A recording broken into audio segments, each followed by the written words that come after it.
Hello everyone, সোমরানু লাইফস্টাইলে সবাইকে welcome. আশা করছি সবাই ভালো আছো, আর আমিও এখন বেশ ভালো আছি। দিনটি ছিল 13 ফেব্রুয়ারি, আর সকালবেলায় ফ্রেশ হয়ে ব্রেকফাস্ট করে মা আমাকে আর মাম্মাকে রোদে বসিয়ে দিয়েছে।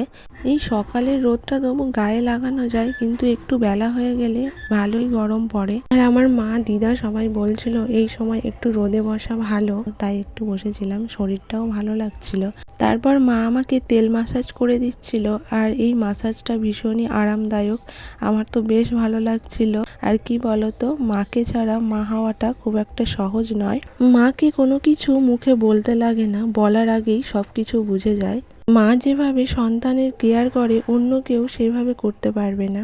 মা মাম্মাকেও তেল মাসাজ করে দিয়েছে, আর ও শুয়ে আছে, তারপর আমাকে দিচ্ছে, আর আমি এই যে বসে আছি।